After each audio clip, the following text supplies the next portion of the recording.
بسم اللہ الرحمن الرحیم۔ والدین کو وقت دیں۔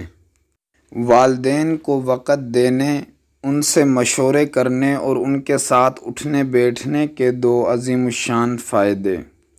نمبر 1، آپ کبھی بڑے نہیں ہوتے، یعنی آپ اپنے آپ کو چھوٹا سمجھتے ہیں، جس کی وجہ سے فخر و بڑائی اور تکبر سے خالی رہتے ہیں۔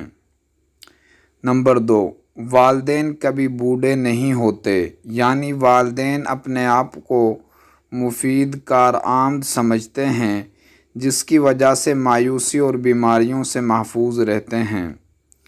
والدین کو وقت دینے، ان سے مشورے کرنے اور ان کے ساتھ اٹھنے بیٹھنے کے دو عظیم الشان فائدے۔ نمبر 1، آپ کبھی بڑے نہیں ہوتے، یعنی آپ اپنے آپ کو چھوٹا سمجھتے ہیں، جس کی وجہ سے فخر، بڑائی اور تکبر سے خالی رہتے ہیں۔ نمبر 2، والدین کبھی بوڑھے نہیں ہوتے، یعنی والدین اپنے آپ کو مفید کارآمد سمجھتے ہیں، جس کی وجہ سے مایوسی اور بیماریوں سے محفوظ رہتے ہیں۔ مزید اسلامک ویڈیوز کے لیے، مسنون دعاؤں کے لیے اور خوبصورت تحریر کے لیے ہمارے چینل کا وزٹ کیجیے۔ جس بھائی کو ویڈیو پسند آئے وہ ویڈیو کو لائک کر دیں اور ہمارے چینل کو ضرور سبسکرائب کر دیں، تاکہ ہماری نئی ویڈیو آپ تک جلد سے جلد پہنچ سکے۔ جزاک اللہ۔